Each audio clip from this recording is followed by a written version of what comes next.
Olá, tudo bom, gente?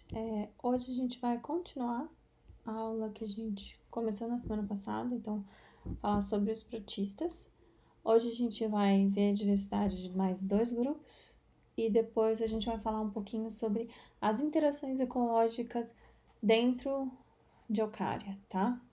Principalmente pensando aí nos protozoários e algas. Lembrando da semana passada, esses são os 4 grupos que a gente está trabalhando. As relações entre eles não estão bem resolvidas ainda. E a gente trabalhou semana passada Escavata e o Cladossar, tá? E essa semana a gente vai falar de Arqueoplastida e Uniconta, tá bom? Começando aqui por Arqueoplastida, que inclui as algas e as plantas. Então, a Arqueoplastida é um grupo em que houve uma endossimbiose ancestral, uma segunda endossimbiose ancestral, que deu origem ao cloroplasto e todos os outros tipos de plastos que existem em plantas e algas, tá? Todos desse grupo são autótrofos, todos são fotoautótrofos, tá? E a gente tem aí algas vermelhas e verdes e as plantas, tá? Algas vermelhas e verdes vão ter desde grupos que são unicelulares até grupos coloniais e grupos multicelulares, tá?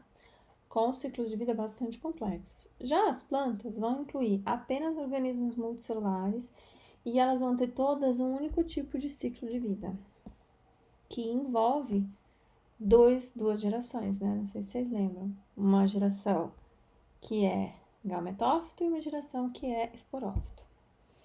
Então, vamos olhar ali para esse grupo. E hoje a gente vai falar das algas vermelhas e verdes. A gente não vai falar das plantas hoje, tá? As algas vermelhas, quem são elas?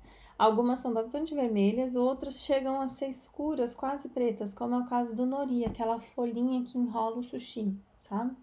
Aquilo é uma alga vermelha. A maioria é multicelular, então poucas vão ser unicelulares. A grande maioria é marinha, então mora no mar.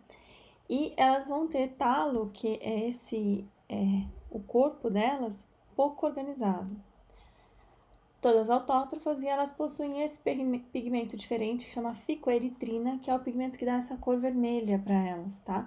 Só que se você colocar muito desse pigmento, somando aos pigmentos verdes que elas também têm, elas acabam ficando meio escuras assim, tá? As algas verdes são um grupo irmão das plantas terrestres e elas vão ocupar todos os ambientes aquáticos, só que a maioria é de água doce. Então, no mar, a gente tem uma maioria dominância das algas vermelhas e na água doce, a dominância das algas verdes, tá? Elas vão ser unicelulares, coloniais ou multicelulares com talo bastante organizado, como é o caso dessa daqui, ó, que o talo parece quase que uma folhinha, né? E alguns cientistas defendem que elas sejam incluídas dentro do reino das plantas, tá? Dentro do reino planta. Vamos olhar, por exemplo, para o ciclo de vida de uma alga verde unicelular, por exemplo. Ela vai fazer reprodução assexuada, normalmente, então uma célula madura vai encistar, vai formar essa estrutura em volta, vai fazer várias divisões aqui dentro e gerar 4 ou 8 zoósporos, que são células pequenininhas que vão depois se desenvolver e transformar numa célula adulta. E isso é o que ela faz normalmente, quando a vida dela tá boa. Se ela vive, por exemplo, numa poça de água, e a poça de água começar a secar, se ela vive numa lagoa, a lagoa começar a secar, ou o inverno chegar e começar a congelar, ela tá entrando numa situação desfavorável, o que ela vai fazer? Reprodução sexuada, tá? Ela vai se diferenciar em um gameta. Esses grupos vão ter gametas chamados de positivo ou negativo. A gente não sabe quem é macho e fêmea, aqui a gente sabe que existem 2 tipos, tá? Um positivo vai se encontrar com um negativo, eles vão se fundir os núcleos e produzir um zigoto. Esse zigoto vai secretar um revestimento bem resistente em volta dessa célula, tá? Que vai proteger ele de ressecação, de frio, de calor, tá bom? Pode chegar a ficar completamente seco, não tem problema, ele tá ali, tá protegido. Quando enche de água de novo, quando volta a ter condições favoráveis, aí esse zigoto vai fazer meiose e vai produzir 4 indivíduos haploides. 2 do tipo negativo e 2 do tipo positivo. Aqui, ó, esse negativo e esses 2 positivos, tá? Que vão crescer e continuar o ciclo de forma assexuada normalmente, ok? Esse é um ciclo bem interessante. Dentro desse grupo a gente também tem as plantas, tá? Só que a gente vai ver as plantas em bastante detalhe, mas mais pra frente. Primeiro a gente vai ver fungos, depois a gente vai ver plantas também em bastante detalhe. Eu trouxe aqui algumas fotos bonitas para mostrar um pouco da diversidade das plantas, tá? Passando para o próximo grupo, este é Uniconten, tá? Dentro desse grupo, a gente vai ter as amebas e um outro grupo, que chama Opisthocontes. Dentro dos opisthocontes, a gente vai ter nuclearídeos, fungos, conoflagelados e animais, tá? Bom, o clado Uniconten, então, vai ser dividido entre os amebozoários e os opisthoconten, tá? Sendo que dentro de opisthoconten a gente tem alguns protozoários, na verdade, 2 grupos de protozoários, um que é grupo irmão de fungo e outro que é grupo irmão de animais, e 2 reinos de organismos multicelulares, que são os animais e os fungos, tá?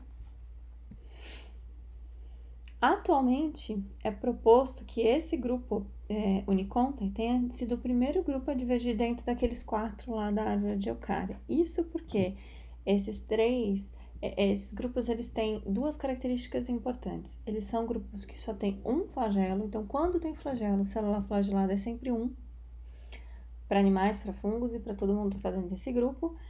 E eles também têm uma fusão entre 3 genes, tá? Que só existe nesse grupo aqui. E isso surgiu em algum momento antes desses 3 se separarem. Porque esses 3 continuam tendo pelo menos 2 flagelos. Ou às vezes até mais, tá? Então, existem algumas características que separam esse grupo dos outros. Então, a hipótese atual é de que esse é o grupo mais antigo dentro desse clado grande, né, que chama Eucária. Bom, então vamos olhar para eles. Quem são? Os amebozoários. A gente tem organismos com essa membrana que consegue se dobrar, fazer projeções para andar, tá? Elas incluem tanto organismos coloniais como unicelulares e elas vão usar essas projeções de membrana para se alimentar. Então, aqui tem um pedacinho, uma partícula de alguma coisa, talvez algumas bactérias, e ela tá lançando esses pseudóporos para englobar essas bactérias e se alimentar, tá bom? As amebas coloniais são organismos muito estranhos, têm um ciclo de vida bastante complexo e já estiveram dentro do grupo dos fungos, inclusive, tá?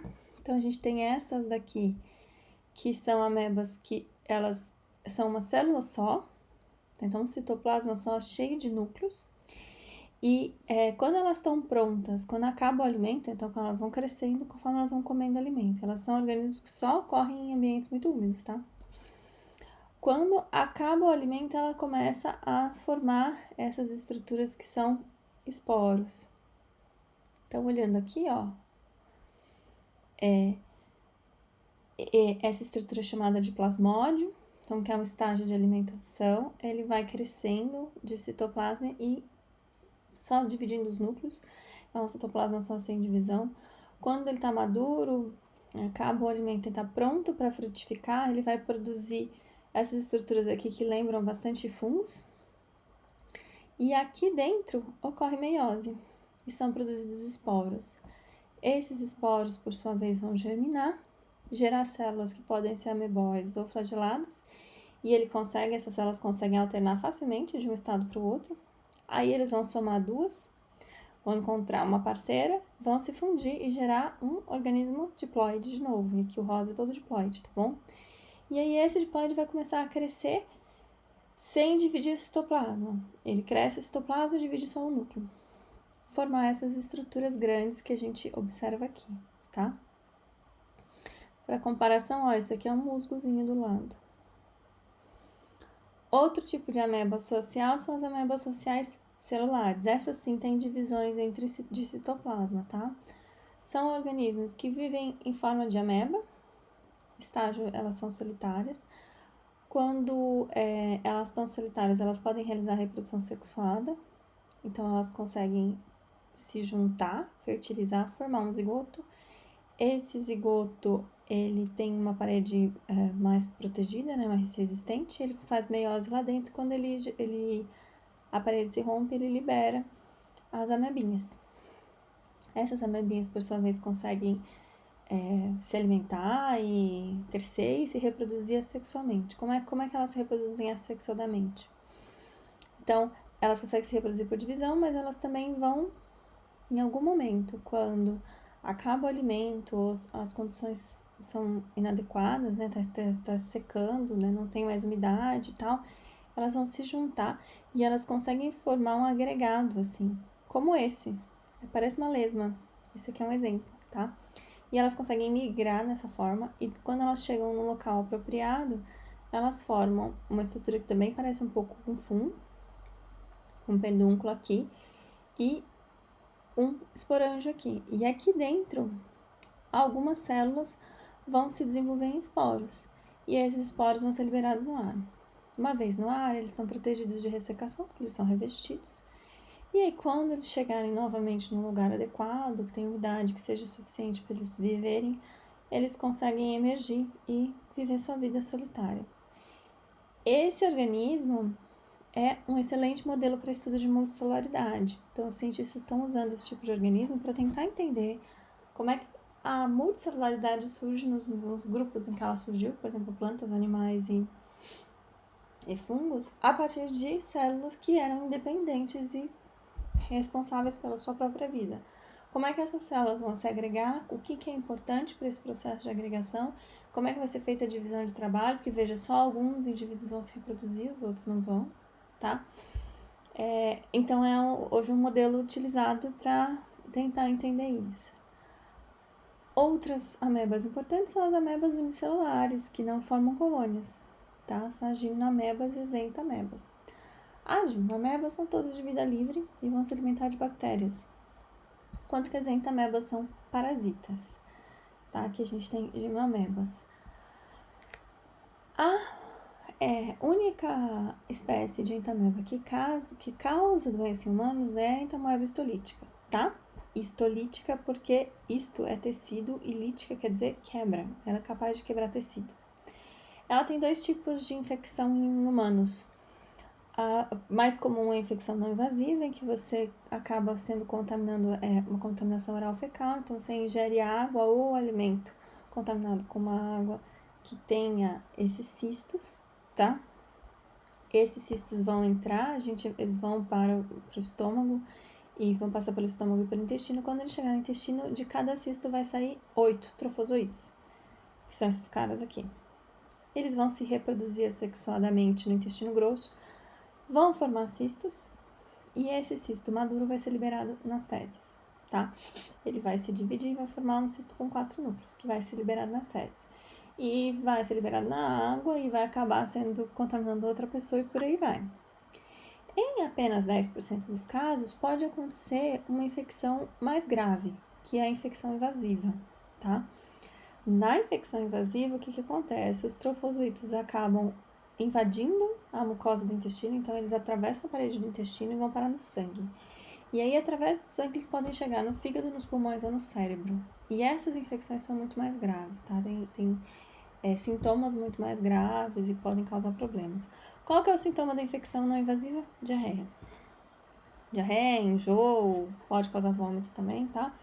Mas principalmente diarreia, tá? Já as infecções invasivas vai depender de onde que esses trofozoítos foram parar, os sintomas, tá? E ela é bem mais grave. A gente tá agora saindo da amebozoários e entrando nos uniconta. Dentro dos uniconta, o primeiro grupo que a gente vai falar são os coanoflagelados. É um grupo de protozoários, que é grupo irmão dos animais. Então, são os protozoários mais próximos dos animais, da gente. Eles vão formar agrupamentos de célula e eles representam uma etapa da evolução da multicelularidade. Então, eles formam essas colônias assim, ou assim, tá? Com essa estrutura diferentezinha aqui. Quando a gente olha para o próximo grupo, então, são os animais. A gente tem desde animais muito simples, como poríferos, até animais extremamente complexos, como nós, tá? E a gente vai ver esse detalhe esse grupo em mais detalhes, só que só no segundo semestre, tá bom? Então, no segundo semestre, vamos trabalhar com todos os animais, quando a gente tiver um segundo semestre, né? Bom, olhando para o outro grupo, né, a gente tem nuclearídeos e fungos. Os nuclearídeos são um grupo irmão dos fungos, eles apresentam essas projeções, são pseudópodes também, tá?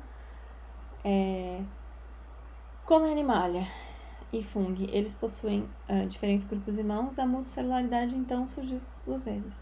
Então, os animais têm como grupo irmão os conoflagelados e os fungos têm como grupo irmão os nuclearídeos. Isso nos leva a acreditar, como conoflagelados e nuclearídeos são organismos unicelulares, que a multicelularidade evolui independentemente em animais, em fungos e em arqueoplastida também, tá? Então, dentro de arqueoplastida, que são as plantas e as algas, a gente também tem evolução de multicelularidade. Eles não têm nenhuma característica muito distinta, isso é apenas interessante para conhecer. E esses aqui são os fungos, que é o próximo grupo que a gente vai trabalhar. Então, para vocês terem uma ideia um pouco da diversidade dos fungos, tá bom? Terminamos essa parte de diversidade. Lembro que eu não vou exigir que vocês saibam todos esses nomes. E agora a gente vai falar de uma parte que é muito importante, que são os papéis ecológicos desses organismos, tá? E isso aqui vocês têm que saber. Os protozoários, os protistas, os eucariotos, né, unicelulares, por exemplo, eles são importantes para uma série de processos ecológicos. O primeiro que a gente vai falar é sobre a produção primária nos ambientes aquáticos. Então, eu falei para vocês de fitoplâncton. O que é o fitoplâncton? Então, é essa camada de organismos muito pequenininhos, microscópicos, que ficam flutuando na água, tá? No oceano, e que é responsável pela produção primária, ou faz fotossíntese. Então, no fitoplâncton, a gente vai ter representado a arqueoplastida, então algas verdes e vermelhas unicelulares, e o cladossar, as diatomáceas, as algas pardas e as algas douradas, tá? Além disso, quando a gente tem perto das regiões costeiras, né, onde a gente tem pedra ou a praia, a gente vai ter outras algas ali também. Então, algas pardas, principalmente, algas vermelhas e algas verdes que sejam multicelulares, tá? As algas pardas, inclusive, elas conseguem formar florestas. Em algumas regiões do mundo, você tem florestas de kelps, que são algas pardas enormes, podem chegar a 50 metros, tá? O kelps é esse cara aqui, ó, tá bom? Essas algas, elas estão presas no fundo do oceano e esse talo delas permite que elas fiquem presas, mais suspensas, consigam fazer fotossíntese, porque elas também têm um pigmento diferente que ajuda a fazer fotossíntese abaixo de uma certa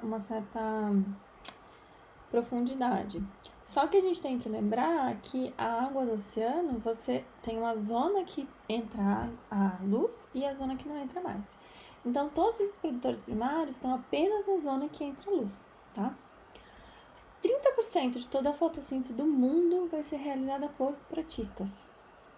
Então, organismos que não estão dentro do grupo das plantas, tá? 20% desses 20% da produção mundial é cianobactéria e 50% por plantas. Então, cianobactérias 20%, os protistas, todas essas algas 30% e as plantas 50%. Então, você pensa, toda a fotossíntese que é feita no mundo, metade é feita por plantas. Da outra metade, 30% são as algas, né, as algas protistas, e 20% as cianobactérias, que às vezes são chamadas de algas azuis, tá? Por isso que eu falo algas protistas e cianobactérias. Legal. Com o aumento da temperatura superficial dos oceanos, a gente tem observado uma diminuição da produção primária, então diminuição da fotossíntese no mundo, tá? Aqui a gente tem um gráfico com concentração de clorofila, que é uma medida de fotossíntese, e veja que aqui está o zero e aqui estão barras negativas, tá? Conforme o mar está esquentando, a capacidade de produção primária dos organismos, dos micro-organismos está diminuindo. E isso é ruim, porque a temperatura está esquentando porque a gente está com muito gás carbônico na atmosfera, né? Gases de efeito estufa. E quem é que absorve esse gás carbono e transforma em outras formas de carbono? São justamente os organismos que fazem fotossíntese. Então, se esse aquecimento está prejudicando a fotossíntese, isso é duplamente ruim para o aquecimento global, tá? Por que isso está diminuindo? Porque altas temperaturas na superfície do oceano vai impedir que você tenha um processo de troca de água, que a água profunda suba e a água superficial caia. E é esse processo de troca, junto com as ondas e as baleias, que faz com que os nutrientes do fundo do oceano subam. E a gente tem constantemente uma chuva de nutrientes para o fundo do oceano, quando a gente olha para os oceanos, tá? Porque tudo que é produzido nas camadas superficial, onde tem luz, acaba com o tempo afundando, né? E essa movimentação produzida pelo calor, né, pela troca de calor, pelas ondas e pelos grandes animais marinhos, que permite que você tenha uma fertilização dessas algas, tá? Vocês vão aprender um pouco mais sobre isso ano que vem, quando a gente estiver trabalhando em ecologia. Uma outra coisa importantíssima desse grupo é a capacidade de realizar simbiose, tá? De viver junto e viver dentro de outros organismos, inclusive. Muitos protozoários, muitos protistas vão ter esses relacionamentos. Um bom exemplo são os parabasalídeos, tá? Quando eu falei deles na aula passada, eu falei que muitos deles são simbiontes. Esse cara aqui é um simbionte de cupim, tá? Isso aqui é uma tradução mal feita de cupim, ok? De cupins e baratas, tá? Então, eles permitem que esses organismos consigam comer madeira. Outro exemplo de mutualista muito interessante são as zooxantelas, que são dinoflagellados, né? Que vivem dentro de corais. E aí vocês vão lembrar que simbiose é viver junto, mas que pode ser um mutualista, então a relação é positiva para todo mundo. Pode ser um comensalismo, em que a relação é positiva para o micro-organismo e neutra para o hospedeiro, ou pode ser um parasitismo, em que a relação é positiva para o micro-organismo e negativa para o hospedeiro. E aí vamos falar um pouquinho de parasitismo. A malária, por exemplo, que a gente estudou o ciclo dela semana passada, causa cerca de 214 milhões de casos no mundo, com cerca de 438 mil mortes, por exemplo, em 2005, essa é a estimativa da Organização Mundial de Saúde. Eles não lançam essas estimativas todo ano, tá? Por isso que tá atrasada a estimativa. Outro exemplo importante é a requeima da batata, que é esse micro-organismo aqui, a Phytophthora infestans, tá? Ela também ela é um parabasalídeo.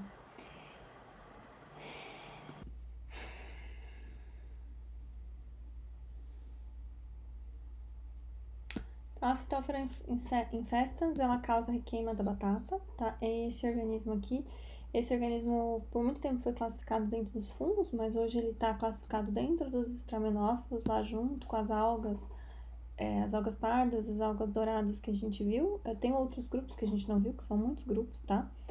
E ele contribuiu, por exemplo, para um evento muito grande, que foi uma fome no século XIX na Irlanda, né? Porque as plantas de batatas todas morreram, tá? E lembrando aí das doenças humanas, então a gente viu dentro do escavate giardíase, que é um diplomonado, a Giardia intestinalis, ela tem uma transmissão oral fecal e ela pode ser uma zoonose, então, ou seja, você pode pegar do seu gato ou do seu cachorro. O Trichomonas vaginalis, que é um parabasalídeo, ele causa uma IST ou uma DST, tá? Que é a tricomoníase, ok? Transmissão, então, sexual. Trypanosomiases, eles estão dentro do clado escavate também, são euglenozoários. A gente tem a doença de Chagas, a gente tem que é causada pelo Trypanosoma cruzi e o hospedeiro intermediário é o barbeiro, tá? É um inseto que transmite a doença.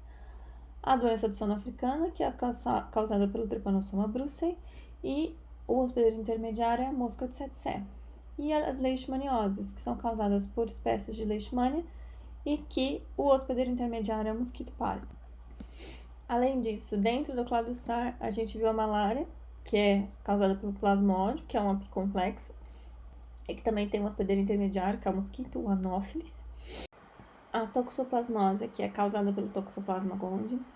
ele é um apicomplexo também. A gente tem que o hospedeiro intermediário são herbívoros, tá? E os ratos, que são oníferos. E o hospedeiro definitivo são felinos. O que acontece com a gente? A gente é hospedeiro acidental. Então, a gente ingere os cistos que deveriam ser ingeridos pelo herbívoro e a gente vai ter esse protozoário nos nossos músculos ou no nosso cérebro, nos nossos olhos, tá?